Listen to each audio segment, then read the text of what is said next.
Question third को देखेंगे। A B C D is a rectangle and P Q R S are the midpoint of side A B B C C D and D A respectively, so that quadrilateral P Q R S is a rhombus. तो चलिए सबसे पहले जो given information है, A B C D is a rectangle. Picture में देखिए A B C D एक rectangle है। To prove P Q R is a rhombus. तो यहां पर देखिए ये P, Q, R और S ये क्रमशः A, B, B, C, C, D और D A का मिड पॉइंट है। तो यहाँ पर P, Q, R, S अभी एक क्वाड्रिलेटरल टाइप का बन रहा है। इसे प्रूव करना है कि यह एक रोहम्बस है। तो चलिए सबसे पहले मैं एक कंस्ट्रक्शन यहाँ कर रहा हूँ, ज्वाइन AC। तो आप देखिए ये AC को ज्वाइन कर दिया। इस क्वेश्चन को सॉल्व करने का मैं ट्रिक बता दे रहा हूं। यहां पर देखिए पी क्यू और आर एस, इसमें हम मिड पॉइंट थ्योरम के माध्यम से पी क्यू और एस आर को पैरेलल और इक्वल कर देंगे, तो यह एक पैरेललोग्राम बन जाएगा। उसके बाद यहां पर देखिए जो ट्रायंगल ए पी एस और ट्रायंगल पी बी क्यू है, इसको हम कॉन्ग्रुएंट करेंगे और ये पी क्यू आर एस जो पैरेललोग्राम बन रहा है, इसका अपोजिट साइड तो पहले से ही पैरेलल और इक्वल हो जाएगा। तो अब हम क्या करेंगे कि इसके एडजेसेंट साइड को हम इक्वल कर देंगे, तो ये इसके पूरे साइड आपस में इक्वल हो जाएंगे, तो यह एक रोहम्बस हो जाएगा। यही ट्रिक है। ट्रायंगल ए बी सी में हम प्रोसेसिंग करेंगे। इन ट्रायंगल ए बी सी यहां पर देखिए ये ए बी और सी ये ट्रायंगल है। यहां पर देखिए आप पी क्यू को, तो लिखिए PQ parallel to AC and PQ half of AC। यह मिड पॉइंट थ्योरम से हो जाएगा। हमने मिड पॉइंट और थ्योरम लिख दिया।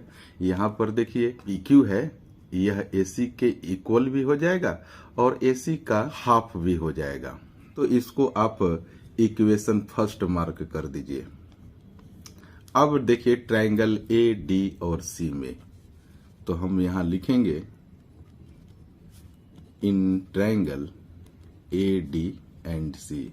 यहां पर देखिए एस आर को भी, ये दोनों मिड पॉइंट हैं, तो आप लिखिए S R parallel to A C and half of A C. हम लिख देंगे कि S R parallel to A C and S R is equal to half of A C, और इसे हम इक्वेशन 2 मार्क कर देंगे। और यहां पर यही चीज हम लिख देंगे मिड पॉइंट थ्योरम। अब हम क्या करेंगे, from equation first and second, आप जरा यहां पर देखिए इक्वेशन फर्स्ट ये रहा और सेकेंड ये रहा।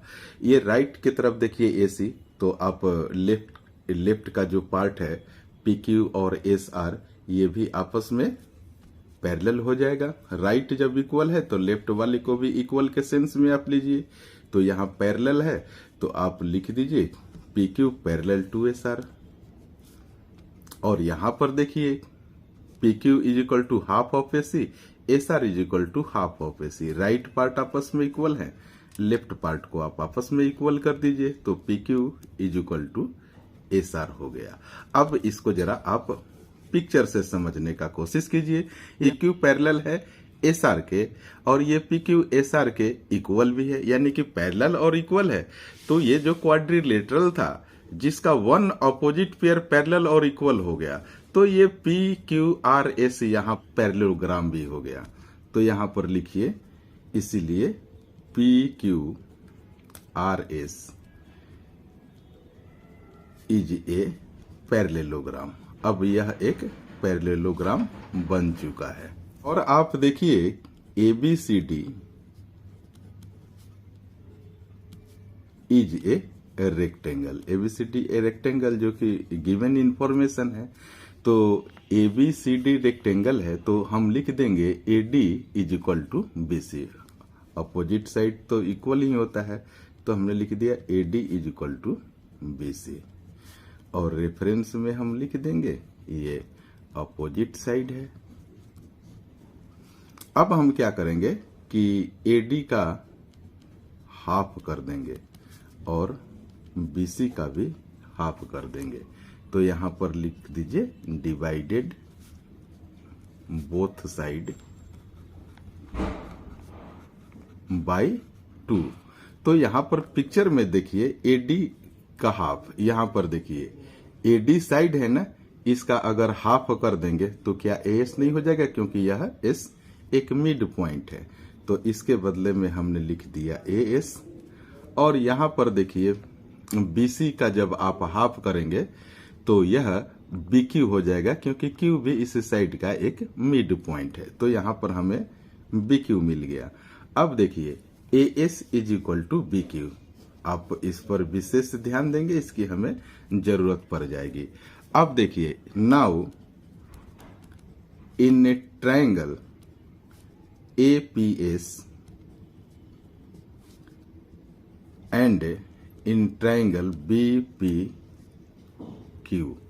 अब यहां पर देखिए ट्रायंगल APS, यहां देखिए APS एंड ट्रायंगल BPQ, यहां पर देखिए ये BPQ है।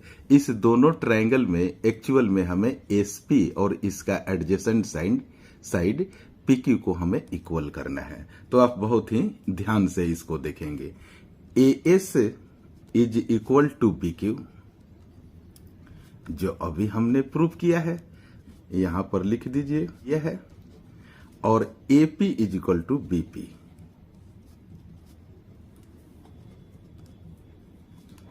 AP is equal to BP, P is mid point था।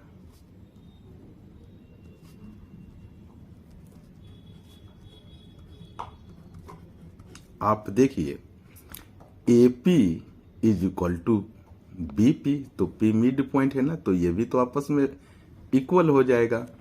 अब यहां पर देखिए third point, angle A is equal to angle B। अब आप जरा इस एंगल A और एंगल B को भी कंसीडर कीजिए। ये रेक्टेंगल का एक एंगल है, तो यह 90 डिग्री का होता है।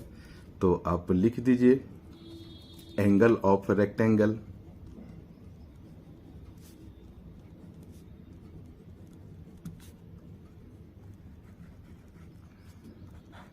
तो आप यहां पर देख रहे हैं कि इस दोनों ही ट्रायंगल के अंदर हमने 3 ऐसे पॉइंट्स आपस में इक्वल कर दिए। तो आप लिख सकते हैं therefore triangle APS congruent to triangle BPQ। यह दोनों ही आपस में कॉन्ग्रुएंट हो गया। यहां पर आप देखिए ये SP is equal to PQ, यानी कि ये SP is equal to PQ। इस दोनों को हमने इक्वल कर दिया। किस रीजन से? तो यहां पर लिख दीजिए CPCT। अब इसके दो एडजेसेंट साइड यानी कि PQRS के दो एडजेसेंट साइड को आपने इक्वल कर दिया, तो ये इसके टोटल साइड आपस में इक्वल हो जाएंगे। क्योंकि आप इसको देखिए, इसके अपोजिट वाला जो साइड है पैरेलल और इक्वल होता ही है, तो ये और ये पहले से ही है। अब ये वाला SP भी PQ के हो गया और PQ के सामने वाला पैरेलल और इक्वल ऑलरेडी है। तो आप कह सकते हैं कि इसके चारों साइड आपस में इक्वल हो गए। आप लिखिए PQ is equal to SR। Picture में जरा देखिए, ये PQ SR के इक्वल हो गया। और फिर यहां पर देखिए SP is equal to RQ, और ये देखिए SP is equal to RQ के हो गया। तो हम यह कह सकते हैं कि PQ is equal to SR is equal to SP and is equal to RQ। इसके सारे साइड्स आपस में इक्वल हो गए। तो हम यह कह सकते हैं कि PQRS यह एक रोहम्बस है। इसीलिए हमने यहां पर लिख दिया PQRS is a rhombus, hence proved. Class 9th के कंप्लीट सिलेबस को बहुत ही आसान तरीके से समझने के लिए कृपया मेरे चैनल से जुड़े रहें। मेरे चैनल को लाइक, शेयर एंड सब्सक्राइब भी करें। Thank you so much for watching this video.